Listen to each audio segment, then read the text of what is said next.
사도행전 17장 16절부터 32절까지 함께 읽겠습니다. 사도행전 17장 16절부터 32절까지. 네, 교독을 하겠습니다. 제가 먼저 읽습니다.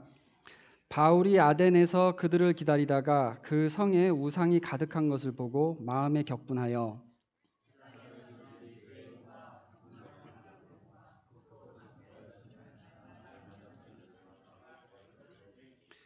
어떤 에피쿠로스와 스토아 철학자들도 바울과 쟁론할세 어떤 사람은 이르되 이 말쟁이가 무슨 말을 하고자 하느냐 하고 어떤 사람은 이르되 이방 신들을 전하는 사람인가 보다 하니 이는 바울이 예수와 부활을 전하기 때문이러라.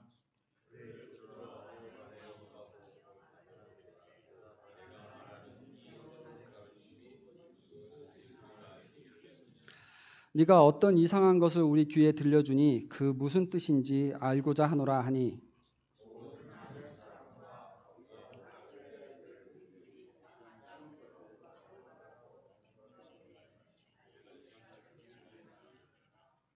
바울이 아레오바고 가운데 서서 말하되 제가 스킵했나요? 22절 23절인가요?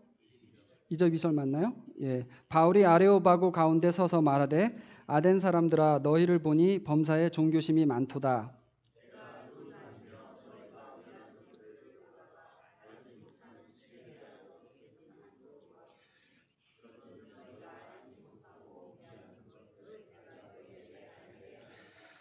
우주와 그 가운데 있는 만물을 지으신 하나님께서는 천지의 주제시니 손으로 지은 전에 계시지 아니하시고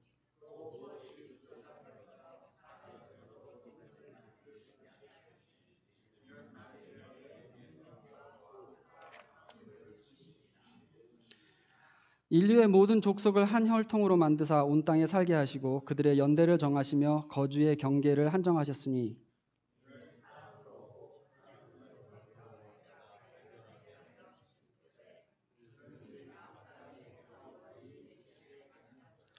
우리가 그를 힘입어 살며 기동하며 존재하느니라. 너희 시인 중에 어떤 사람들의 말과 같이 우리가 그의 소생이라 하니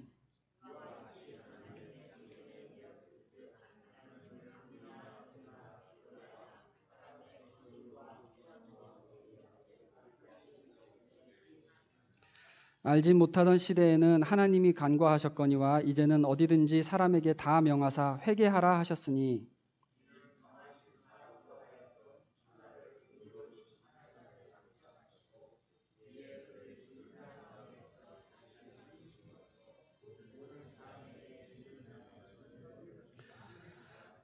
같이 읽습니다. 그들이 죽은 자의 부활을 듣고 어떤 사람은 조롱도 하고 어떤 사람은 이 일에 대하여 네 말을 다시 듣겠다 하니 아멘. 기도합니다. 하나님 이 시간에 성령으로 우리에게 임하셔서 우리의 귀를 여시고 마음의 눈을 여시고 우리 속에 참 진리 되신 부활 되신 예수님의 그 가치가 새롭게 새겨지는 귀한 시간 되도록 주님 축복하여 주시옵소서. 예수님 이름으로 기도드립니다. 아멘. 제가 목이 말라가지고 물병을 찾다가 성경 봉독 위치를 잊어버렸습니다. 죄송합니다. 네, 오늘 말씀은 바울의 2차 전도 여행 중에 아덴에서 있었던 이야기입니다. 아덴은 그리스도의 수도 아테네를 말합니다. 당시 아덴은 로마 제국 전체에 번져 있는 그 그리스 문화의 중심지였습니다. 바울이 도착하기 수백 년 전에 이미 조각, 문학, 웅변술 이런 것에 있어서 최고의 그 전성기를 누리고 있었고 여기서 민주주의가 시작됐었고 또 소크라테스, 플라톤, 아리스토텔레스 같은 철학자들이 활동했던 살았던 철학의 중심지였습니다. 바울이 도착했을 무렵에는 이때 두 가지의 가장 잘 알려졌던 그 철학이 있었다고 하는데요. 그것이 바로 18절에 나오는 에피쿠로스 철학과 스토아 철학입니다. 에피쿠로스 철학은 쾌락이 인생의 목적이다라고 말하면서 아픈 거 걱정하지 말고 죽는 거 두려워하지 말고 그저 편안하게 인생을 즐겁게 사는 것이 제일 중요하다라고 여기는 그러한 사상입니다.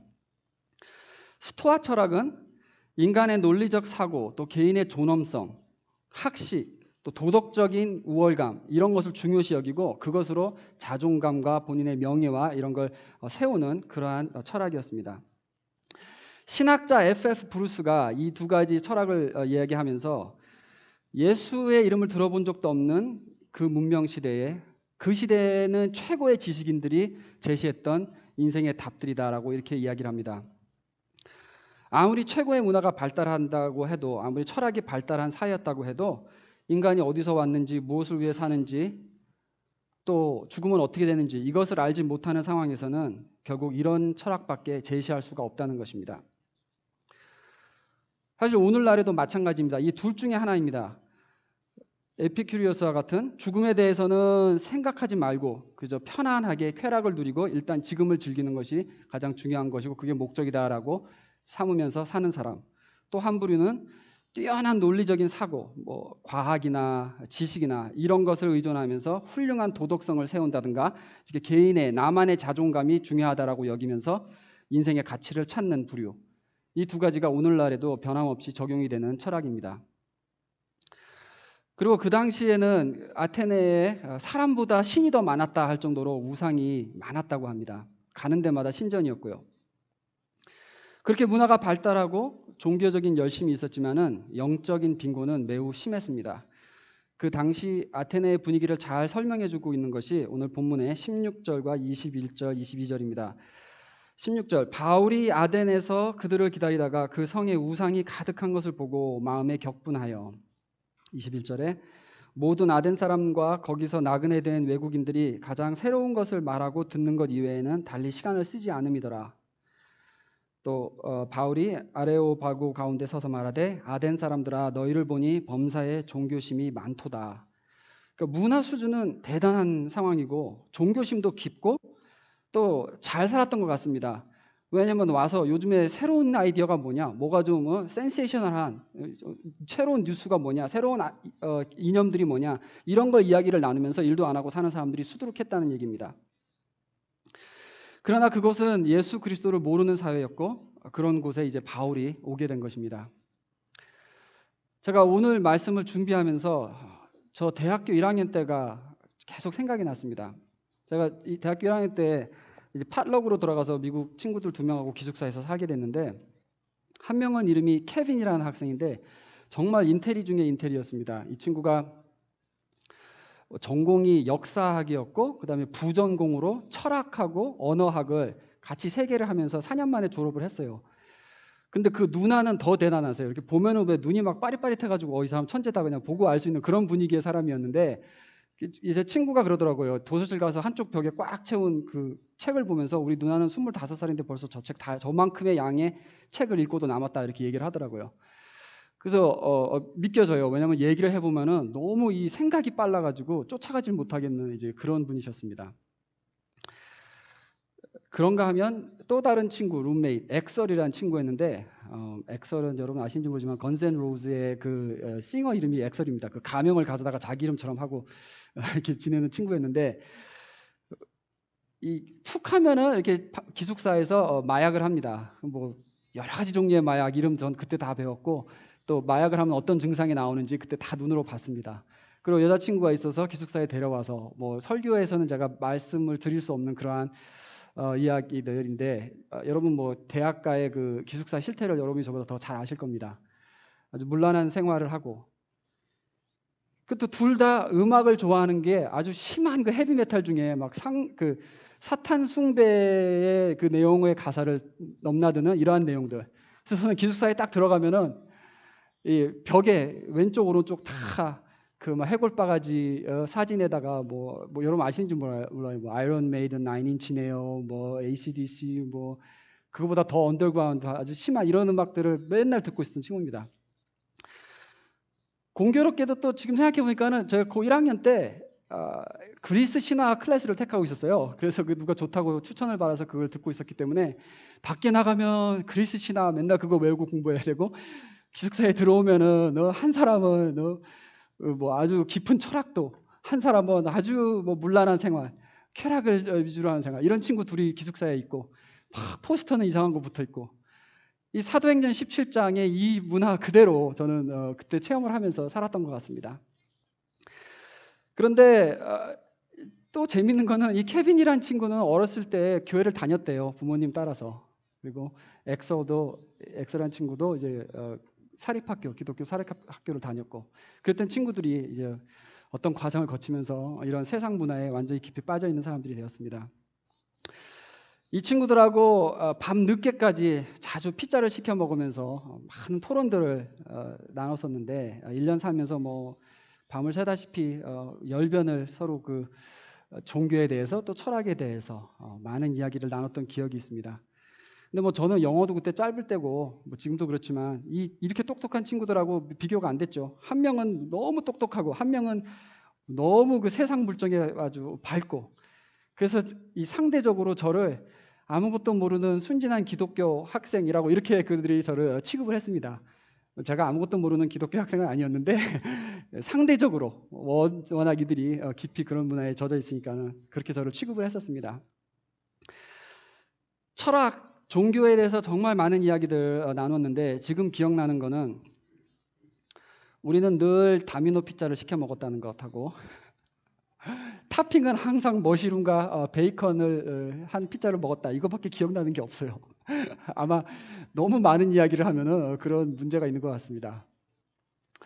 뭐 그 후에 친구들하고 친해가지고 케빈하고는 1년을 같이 나와서 아파트에서 같이 살았었는데, 엑서 같은 경우에는 1년 그러더니 확실히 학교에서 쫓겨나더라고요. 막 살더니. 그래서 그 다음에 소식을 알 수가 없습니다. 그래서 그때의 분위기가 아주 생생해요. 바울이 아덴에 들어섰을 때 그 아덴 거리를 보면서 받았던 문화 충격이 어땠는지 어느 정도 알 수 있을 것 같았습니다. 요즘 청년들, 특히나 대학가에 있는 친구들 보면은 지금 현실이 이와 매우 비슷하다는 걸 알 수가 있습니다. 그리고 우리가 이런 문화로 가득 찬 세상 속에서 어떻게 살아야 할까요? 바울은 어떻게 살았나요? 오늘 본문을 보면은 이런 문화에, 이런 문명에 대한 바울의 태도가 드러나고 있습니다. 그럼 이제 바울의 설교에 대해서 한번 우리가 생각을 해보겠습니다. 오늘 이 본문에 나오는 설교, 본문 후반부입니다. 이 설교는 바울의 설교 중에 가장 유명한 설교입니다. 이 설교를 했던 장소를 지금 찾아가 보면은 22절에 나오죠. 아레오바고라는 곳인데, 오늘도 이 본문 22절과 32절까지의 설교 전문이 동판에 이렇게 새겨져 있습니다. 역사적인 장소였기 때문에 아직도 기념을 하고 있는 것이죠.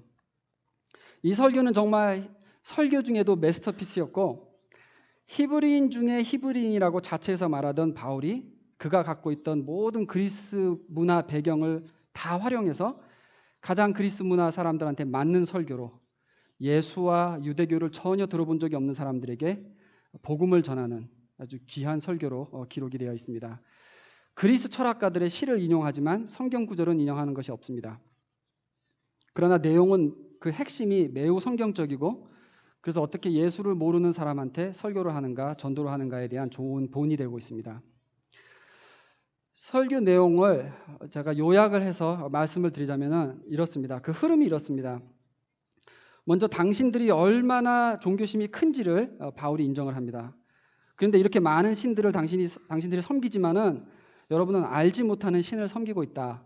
그래서 이것은 무지한 종교심이다라고 말을 합니다. 자, 생각해보면 그때도 그렇고 지금도 그렇고 사람이 만들어낸 모든 그 우상신의 개념은 뭔가 내가 잘 섬기고 갖다 바쳐서 신이 노하지 않게 해야지 나한테 복을 주신다라는 이런 개념으로 잡혀져 있습니다. 그러니까 내가 잘 살기 위해서 신을 만족시켜야 된다는 뜻입니다. 도덕적으로 올바르게 살던, 아니면 신이 원하는 대로 자기 종교의 규칙을 지키던 잘 지켜야지 하나님이 화를 내지 않고 인간에게 복을 준다라는 이런 개념인 것이죠. 그러나 바울은 우리 하나님을 이렇게 소개합니다. 25절에 우리 하나님은 무엇이 부족한 것처럼 사람의 손으로 섬김을 받으시는 것이 아니니 이는 만민에게 생명과 호흡과 만물을 친히 주시는 이심이라. 28절 우리가 그를 힘입어 살며 기동하며 존재하느니라. 이 말은 하나님이 뭐 부족한 게 있으셔서 우리의 예배를 필요로 하시는 분이 아니고, 우리가 하나님을 뭐 만족시켜야 되는 그런 관계가 아니고, 오히려 나에게 일방적으로 모든 것을 다 부어주신 그런 하나님이시라는 것을 표현하는 것입니다. 힌두교에도 이슬람교에도 불교에도 뭐 그 어떤 종교에도 이런 개념이 사실 없습니다. 구원부터 시작해서 창조부터 시작해서 구원, 부활 그리고 영생까지 총괄적으로 모든 것을 하나님께서 주시고 하나님께서 시작하시고 하나님께서 이루신다는 이런 개념입니다. 이런 개념은 오직 기독교에만 있는 것입니다. 하나님께서 우리를 창조하셨고 먼저 우리를 사랑하셨고 먼저 하나님의 아들을 우리에게 주셨고 우리를 구원하셨고 또 하나님이 성령으로 오늘날도 우리를 거룩하게 인도하고 계시는 겁니다. 우리의 생명, 구원, 성화 모두가 하나님 쪽에서 시작해서 우리에게 임한다는 것, 우리 기독교 안에만 찾을 수 있는 진리입니다. 그러니까 모든 게 감사하고 모든 게 은혜가 되는 것입니다. 바울은 이렇게 모든 다른 신들과는 기본적으로 다른 하나님을 소개한 뒤에 29절과 31절에 헛된 것들에 예배하지 말고 이제 회개하라. 정하신 때가 됐고 심판날이 정해졌으니 하나님의 아들을 믿어라 라는 내용으로 설교를 전개합니다. 그리고 그 다음에 이제 이 설교의 결론으로 하나님이 보내신 아들이 예수님이시라라는 걸 증명하는 핵심이 부활이다라고 말합니다. 근데 이 부분에 가서 사람들이 조롱을 했다고 32절에 그렇게 말을 합니다. 이 똑똑한 지식인들한테는 더 들어볼 가치도 없는 웃긴 소리라는 것이죠.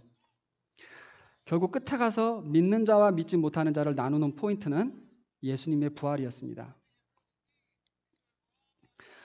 예수님의 부활은 실제로 일어났던 역사적 사건입니다. 우리 기독교는 이런 역사적 사건에 근거를 둔 그런 종교입니다. 그런 신앙입니다. 복잡한 철학 이론이 아닙니다. 바울은 부활하신 예수님, 이 실제로 살았었고 죽었다가 살아나신 이 예수님의 부활에 근거해서 우리 하나님이 참된 하나님이고 나머지는 다 거짓신이다라고 선포하고 있는 것입니다. 아무리 철학이 심오한 진리를 품고 있고 아무리 과학이 발달하고 우리가 풍요한 삶을 누린다 할지라도 그래서 너는 죽은 후에 어디로 가느냐? 이것이 결정적인 질문이 되는 것입니다. 그리고 이 질문의 답을 가진 사람과 잘 모르겠는데요 하는 사람과는 같을 수가 없고 그 삶이 같을 수가 없습니다. 여러분은 부활을 분명하게 믿으십니까?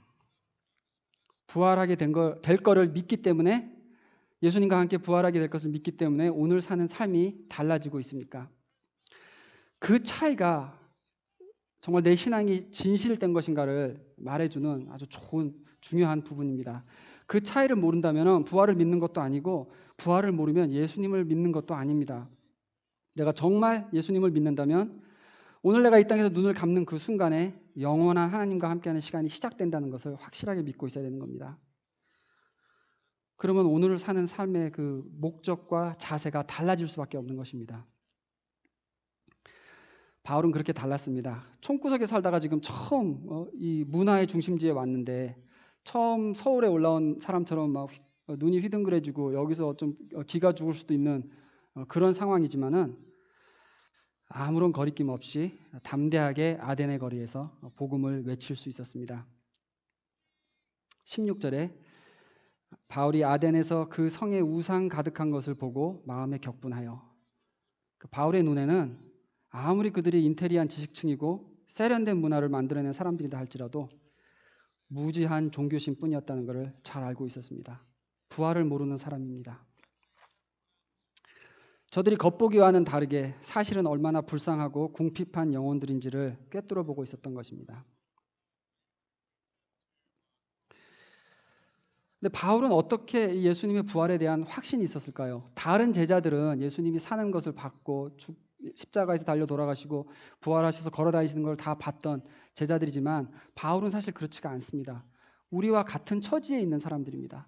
많은 간증들을 들었고 많은 성경 말씀을 묵상했던 바울입니다. 그렇지만 실제로 예수님의 육체를 만지지는 못했습니다. 그런데 어떻게 이렇게 부활의 확신이 분명했을까요? 저는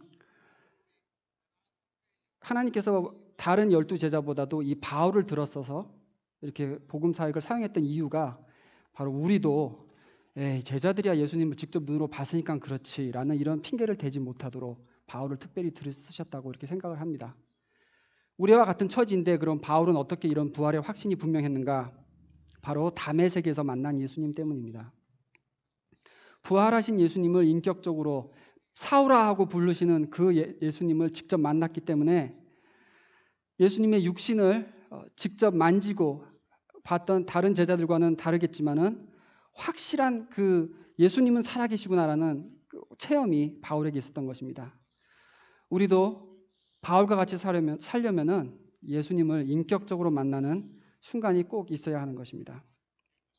그때 비로소 정말 예수님께서 부활하셨구나.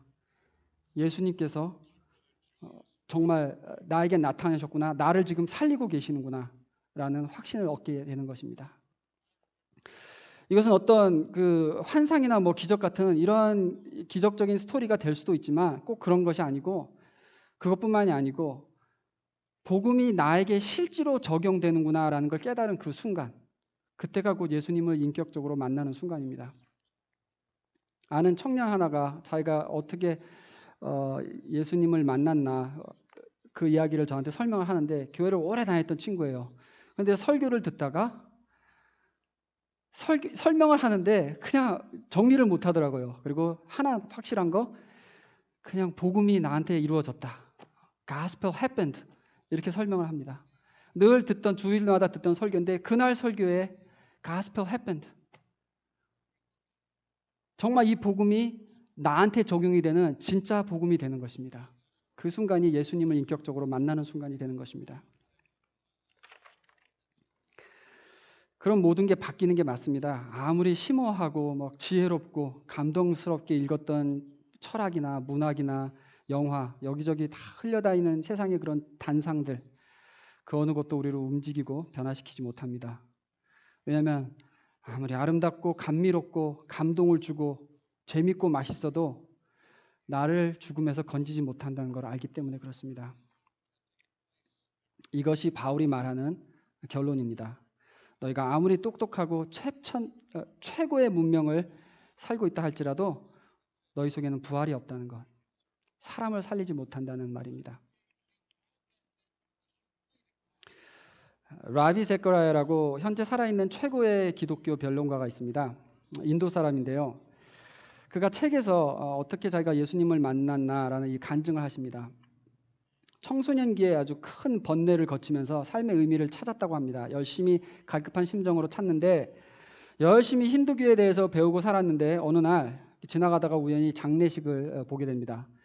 화장을 해가지고 이제 다 재로 이제 태워진 그 통을 보면서 옆에 있던 힌두교 지도자한테 저 사람은 지금 어디가 있나요? 라고 질문을 합니다.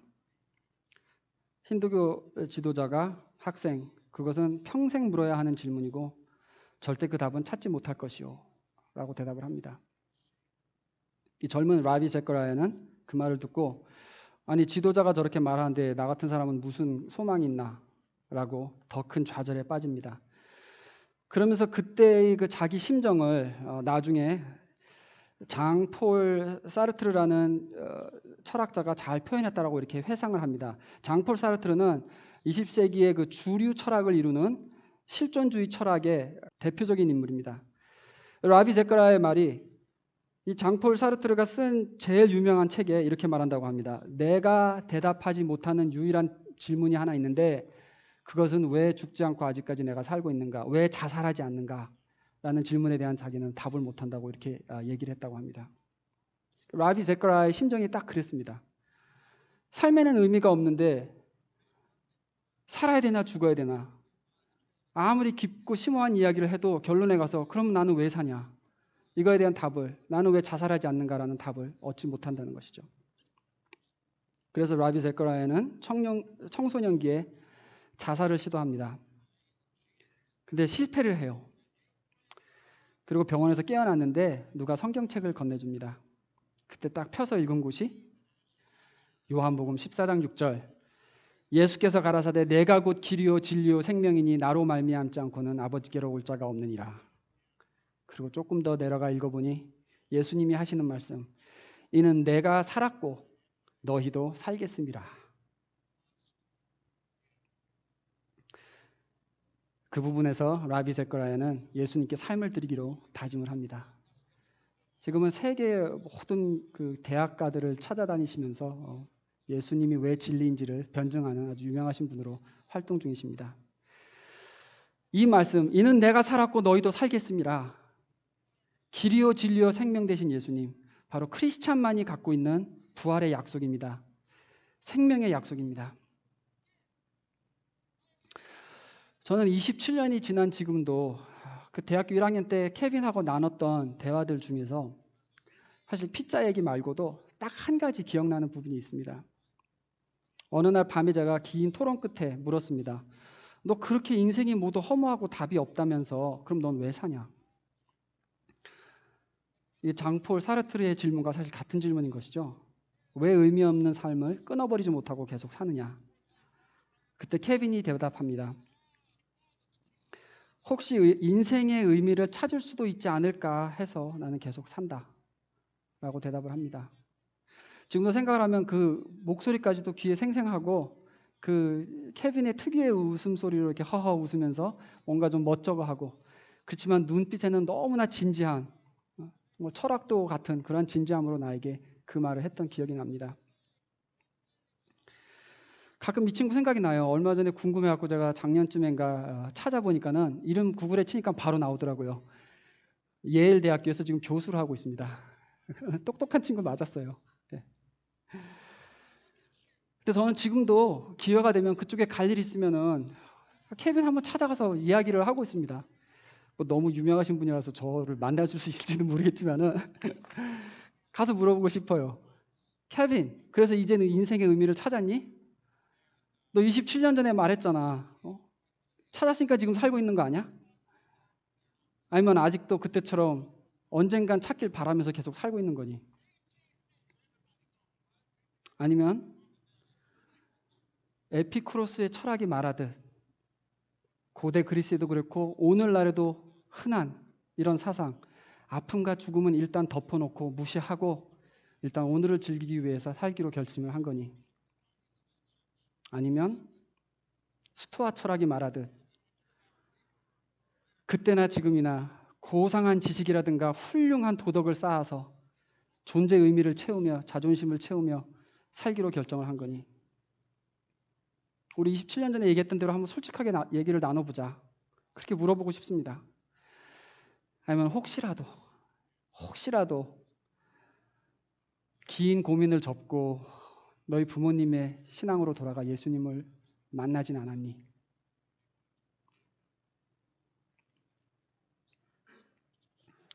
물론 만나도 이런 질문을 하기도 어렵고 이제 우리는 다 어른이 됐기 때문에 솔직한 대답을 해주지도 않겠죠. 예일대학교 교수님이신데 함부로 그런 말을 하겠습니까? 근데 그렇다고 그 문제가 사라집니까?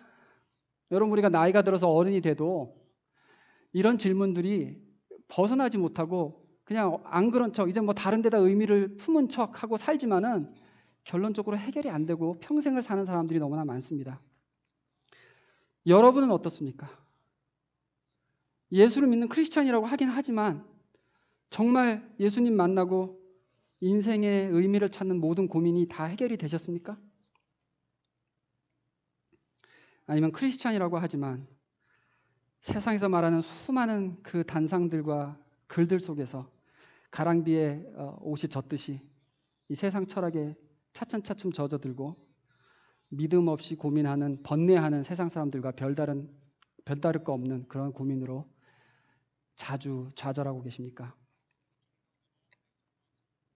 우리가 사는 이 세상은 사도행전 17장 아덴의 거리와 매우 흡사합니다. 예수를 모르고 부활을 모르는 사상들이 너무 많이 번져 있는 때입니다. 그렇기 때문에 우리 크리스찬이 알고 있는 이 복음과 부활의 메시지가 너무나 귀한 것입니다. 그 어느 사상보다도 우월하고